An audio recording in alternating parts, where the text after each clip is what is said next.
So, third Megalodon movie, and, well, I kind of ran out of other Megalodon movies, so I guess I'll look at the Meg, the ultra-popular movie that came out not too long ago. I actually saw it in theaters back a couple years ago when theaters existed, but, yeah, let's just get right into the Meg and see how it stacks up still.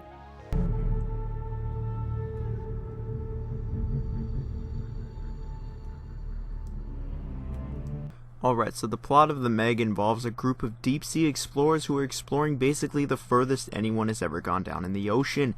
Well, they go down there and who would have guessed a prehistoric shark shows up. It's then up to Jason Statham, or as he's known in the movie as Jonas, to save everyone from this huge-ass shark. That's the most basic plot synopsis for this movie, and I'm going to leave it at that. Now, the initial premise for the movie, it's fine, it's cliched, I'm not going to lie, and the big plot twist of the movie has already been done before in multiple other shark movies, and so that did not leave me impressed. The way the plot progresses is really how you would expect in this movie, honestly not doing anything to veer from the norm, which was a bit disappointing. And yeah, I really just don't have much to say as a whole about the plot because, like I said, it copies numerous other shark movies and just kind of puts it all into one with Jason Statham. So the plot itself is really just kind of basic there and just average. But I will say the characters are a bit stronger in the movie than the plot. The movie is definitely a character-centric movie, and the characters are very real and are involved in a lot of scenes and have actual character, something I can't say about most shark movies. So I can say that at the very least the characters are real and have real motivation and personality and have something to them rather than just being generic, bland, and boring. I will definitely say though that this movie focuses on its characters way too much, as there are just tons of parts of the movie that just went way too long without the shark or anything related to the shark and just purely was about the characters and focused in on them. And don't get me wrong, characters are fine, but it just gets to a certain point that's too much. And while they are fine, they just aren't to that level of me being totally into them to the point where I'm like, okay, let's disregard the shark for 20 minutes. It's not like that. That's one of the biggest sins for a shark movie, is where they just focus on the characters way too much, and this movie does it multiple times. And I mean, I know for most people that's probably fine, but this is the shark scale. There's just not enough shark. Speaking of the shark, it's time we talk about the sharks in the movie. Obviously, from a CGI and just entire animation perspective, it is fantastic. It is one of the best, if not the best, shark I've ever seen in a movie. I'm not even exaggerating. It looks fantastic, and there's only one movie I can think of that honestly rivals this. So yes, it looks fantastic. The way it animates is very fluid. It's just borderline perfect. Like, CGI-wise, it cannot get any better than this. Like, I can't imagine it getting any better than this anytime soon. And I mean, the movie did have a massive budget, but they really went all out with this thing, and I will commend them heavily for how it looks amazing. It looks realistic, the way it moves. You just can't knock the shark for anything in this movie in terms of CGI. What I can knock the movie for is the kills, which I guess were all meaningful. I can give it that. Every character death was treated seriously, and everyone that died in the movie was a character.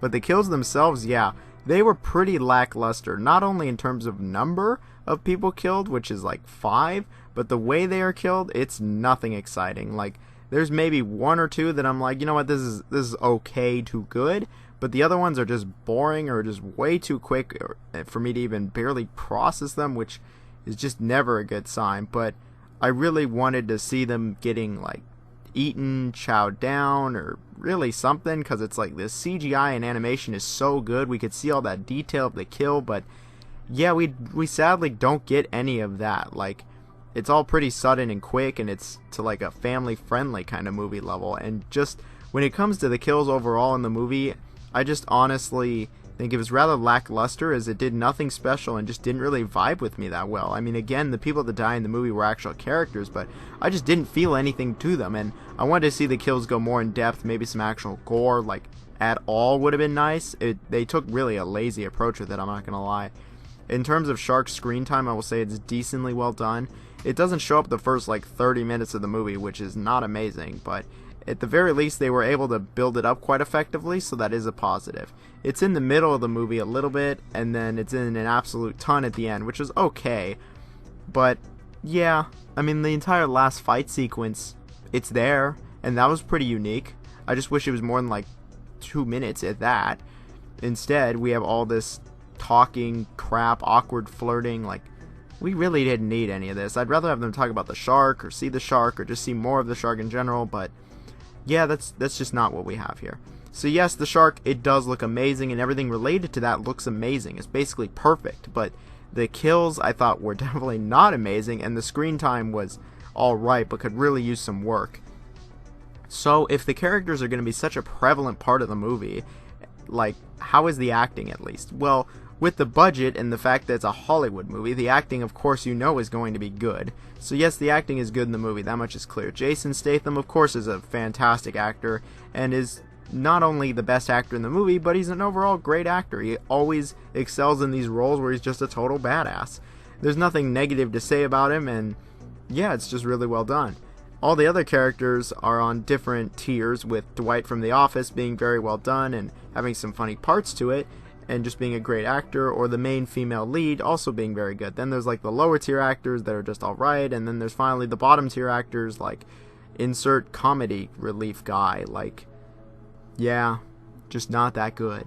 And it's kind of what you would expect in a crummier shark movie, but those people aren't in the movie all that much. So yes, the acting is very good, and I could never knock the movie for its forced acting or stilted approach or anything like that, and it's probably some of the best acting you'll find in a shark movie in like the last 5 years. I'm not even kidding, it's actually really solid.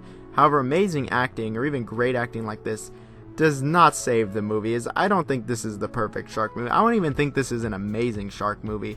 It is a good shark movie, and yes, it's a decent to good movie overall, I guess, but some of the best? No. Is this the most mainstream shark movie to come out in probably the last 10 years? Absolutely. Is this what you'd probably end up watching with your friends? Yeah. But is it what I would recommend? Well, maybe.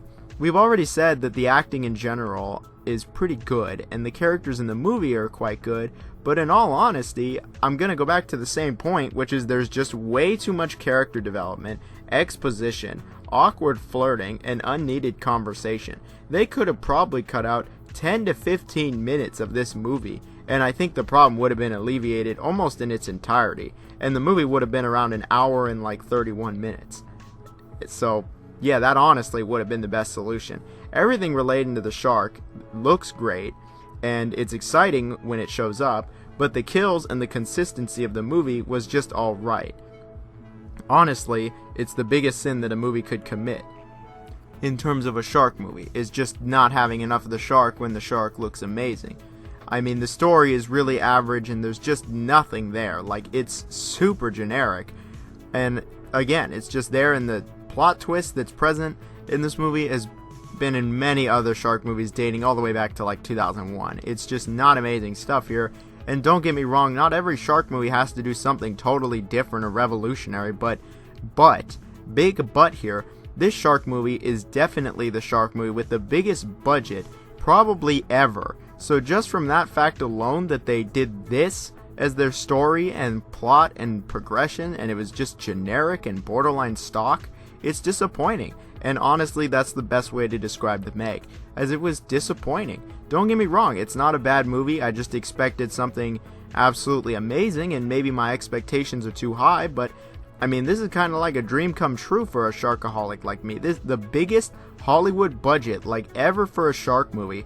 Really well-known actors and amazing CGI, and what we get was just an alright to, at its very best, just good movie. So yeah, I was disappointed. I'm not going to knock the whole movie, but I think if you've seen a lot of other shark movies, this movie honestly just isn't going to do that much for you. It does some stuff right, and I'll never be able to knock it for its acting or CGI or anything like that, but the movie's just good. It just goes to show that just because your movie has a giant budget and amazing CGI doesn't mean it's going to be all that. Some movies with a smaller budget, even half the size of a budget, I think are better shark movies, and even some of them are also by Hollywood, and they're better movies in general, like The Shallows, which, don't get me wrong, is a totally different type of movie, but still is way better. And for anyone who thinks The Meg is one of the best shark movies of all time, I can definitely tell you that no, it's not. It's just a good one, and it's not legendary or even a masterpiece.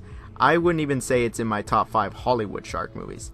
So what does The Meg get on the shark scale? Well, I think it's an average to good movie, so it gets an average to good 3 out of 5. Yeah, I really just gave The Meg a 3 out of 5. Honestly, I don't even feel like that's right. I feel like I might be doing the movie a little dirty by giving it only a 3 out of 5 on the shark scale, but I really just honestly don't think it's all that great to even be a 4 or 5 out of 5. I mean, I think with its lame story, too much focus on characters, those kills being just yeah, no. 3 out of 5 for me. If you disagree, let me know in the comments, but I can just tell you definitively you're wrong. I'm the shark expert, I'm the shark connoisseur, the sharkaholic. Yeah, no, I'm the guy who knows what's up. 3 out of 5 from me. Even saw this one in theaters, thought it was disappointing then. That sentiment is still here 2 years later. So let's see if another shark movie shows up with just as big of a budget. See ya.